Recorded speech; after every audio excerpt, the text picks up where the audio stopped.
are 40 weeks and 4 days pregnant. Yeah. And we are feeling it. We're on our way to a midwife appointment. We're meant to have a final two, one at 40 weeks and one at 41 weeks. But because of staff shortages due to COVID, we're only having one in between the 40 and 41, which has been a bit stressful because we've kind of been left unmonitored since 38 weeks. I'm finding it really hard being overdue now. I am very, very big, obviously, but I mean, I know everyone's big at this stage, but I seem to be very big, and every midwife that's seen me has gone, oh wow, big baby, which really has not helped calm our nerves. So we're going to the midwife now. She'll do the usual stuff, check the baby, check me, blah, blah, blah, blah. But she's also going to do what is called a cervical sweep, which I'm really not particularly looking forward to. And this is where they basically do an internal exam and they try and sweep around your cervix if it has started to open and dilate, which can start to trigger labour. It can start to produce a hormone which triggers labour. In some cases, apparently it can break your water. We've ummed and ahed about having it, but I think now that we're overdue, we've got induction booked in just under a week's time. We figured if I can do it, it might be worth doing it just to see if we can avoid induction. Last night, we basically almost thought I was going into labour because I would get so much pain in the evening. But obviously it didn't progress and nothing happened. So yeah, we'll see how this appointment goes. Muriel's forever traumatised. So we managed to do the sweep, didn't we? Yeah. Poor Muriel literally had to take off my trousers, my underwear, my socks, view the whole thing because I can't get them off anymore. We were lucky that we were able to have the sweep done. Midwife said I was 1 centimetre dilated already, as Muriel likes to keep pointing out. And that she was able to stretch me to 3 centimetres. 2 to 3, 2 to 3. It was, yeah, uncomfortable, but if I can do it, trust anyone can do it, you know. It was very quick. I had sedated embryo transfer, so if I can do a stretch and sweep, anyone is capable of doing it. No, it was very quick as well. But I think it's only successful in about 20% of cases. By week 41, 75% of women who haven't had a sweep have given birth. By week 41, 90% of the women who have had a sweep have given birth. Okay. We're probably going to be in the 10%. Yeah. Induction is 5 days away, so at least we feel like we tried something. Yeah, exactly. So yeah, keep you updated.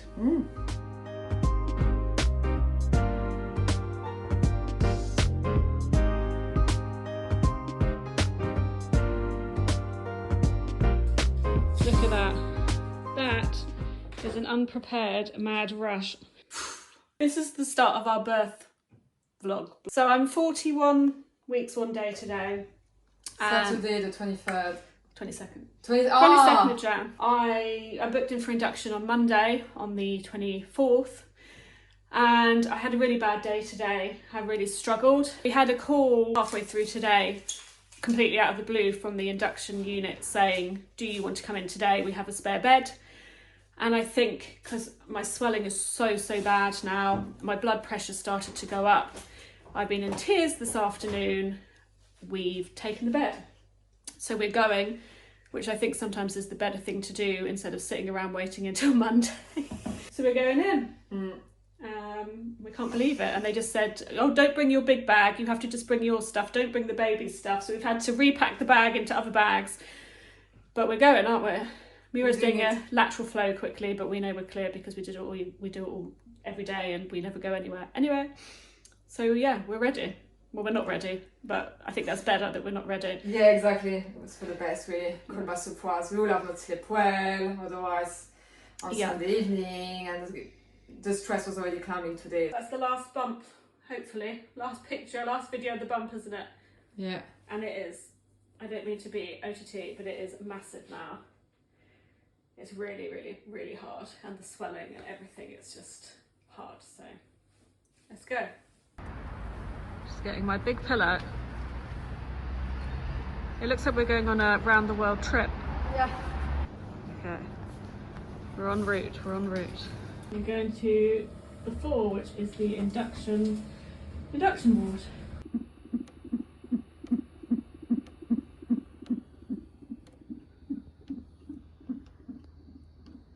Just waiting, aren't we? Just waiting. My blood pressure is very high and they're suspecting preeclampsia, so We have to wait for some tests to come back. That's another ball. Waiting for the doctor. That's all we can say. It's very quiet. It's not going. It looks like everything's good, but it's not. Are you resting up? There is this persistent banging noise, so I'm not sure how sleeping is going to go. How do you feel? Chilled. You're chilled? Yeah. These photos and captures are really not summing up the distress that's actually going on. We're just waiting for the doctor, aren't we?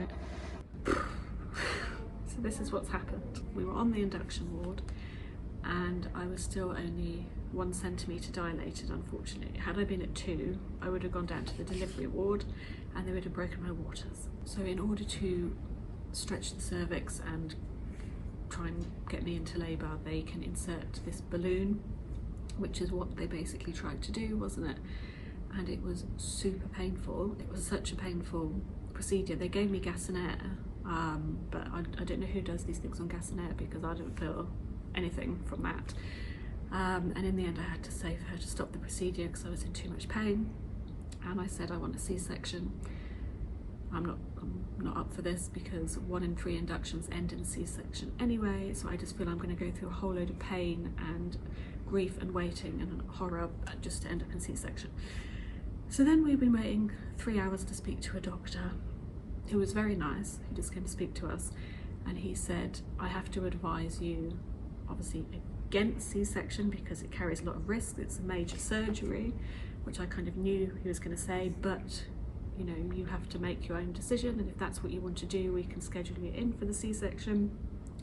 But then he said, would you consider an epidural? I said, well, yeah, we've always said we want an epidural. And he said, well, even though you're only 1 centimetre dilated, we can give you the epidural and break your waters and give that a go. And if things aren't progressing within 12 hours, then we'll go to C-section. So that's what we've decided to do, isn't it? Yeah. So long as I can have pain relief, that's fine, but all this putting balloons up my goodness knows what with no pain relief, with gas and air which did nothing, it's just not working for me. So we're going to see how the epidural goes, see if that gets us anywhere. We have to wait to see when a bed comes up on the delivery suite now. Could be an hour, could be the next day. So we just gone on a short walk because I'm in a lot of pain from all the swelling, and I am getting a lot of cramping, like Braxton Hicks contractions and everything. But the main thing is the baby seems fine at the moment, which is really good. I don't have preeclampsia, but I think I basically was on the brink of it because my blood pressure is too high and my swelling is on another level. Doesn't even do it justice, does it? But so we will see. So hopefully the next stop is delivery suite epidural. We're both exhausted, aren't we? Yeah. Just like the waiting is. Yeah. It's just a start. Yeah. How are you feeling? I feel like I'm on another planet, really. I'm so numb. I have no idea what's going on. It's just the exhaustion, isn't it? I'm already tired, so I'm like, oh dear. And I think we weren't having a good, well, I wasn't having a good day anyway. And because we weren't prepared for induction today, we were offered it early, just out of the blue, which in a way has been good. Yeah, it's been good, yeah. But I think the mental exhaustion has just been like a bit overwhelming. Too much anxiety, about the movement, about you swelling, just too much. It was the right decision to come in. Yeah.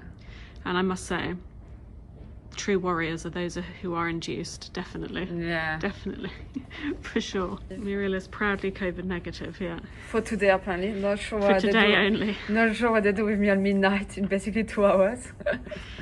We keep going. Yeah, we're getting there. Final jump. Yeah, we do this.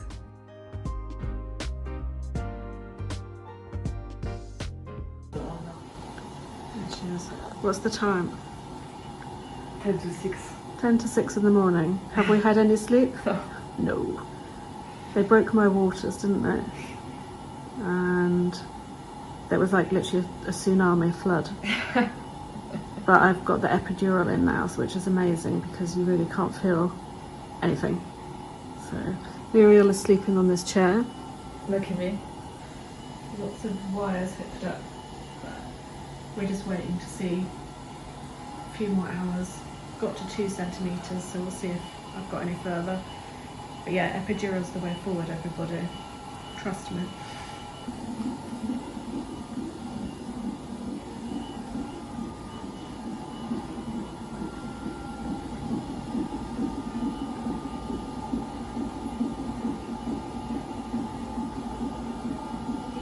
Biggest challenge is not eating food, isn't it?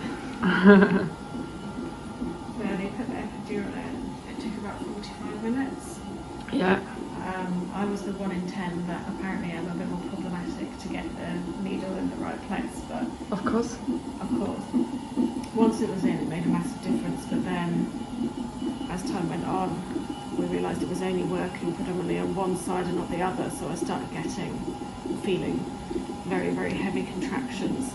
So they had to readjust the Catheter? Oh, it's epidural, okay. and now it's working on both sides, which is good. So I'm 6 centimetres now, dilated. We've been here, what time did we get here yesterday? What time did we go to the induction suite? I say 5:30? No. 5 o'clock-ish? Yeah, 5 o'clock actually.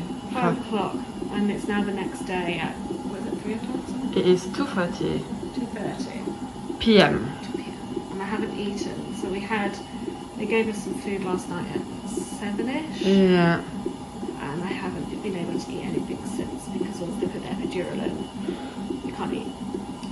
So I'm really struggling. We didn't sleep all night because you're constantly monitored, but it's going well so far in the grand scheme of things. Exactly, yeah. We're hoping for 23rd of January, baby. Yes, today's 23rd, so fingers crossed she can come today. But I'm just so tired because I haven't slept, but the fact that I can't have any food on the top, you can't pick yourself up, and that's been the hardest thing. I love the fact that the hardest thing for my labour has been the fact that I can't eat. Who would have thought? But yeah, everyone here has been really, really good, haven't they? Yeah, amazing, Really, yeah. really good, so we've been lucky.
So the baby is here, but she had to be rushed away because she had some problems breathing.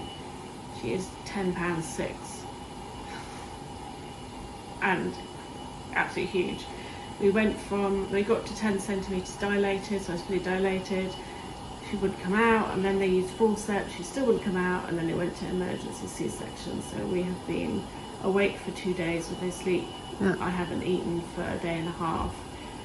So what we'll do is we'll update you when we are recovered and together to explain what happened. But yeah, this baby is crazy. She's so big, it's so funny. She doesn't look anything like me or the donor, so I don't know where she's come from. Do you see, you said the baby is crazy and you look at your bump? She's not there anymore. Yeah, well obviously you still have a bump, don't you? Mm. So I still look at it thinking, oh, is she moving? But it's shit because I've barely seen her. She got whisked away and I was so out of it. I didn't know what was going on.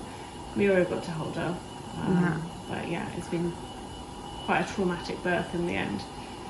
But we got there. Yeah, we So got there. We will explain everything when we are composed over the next few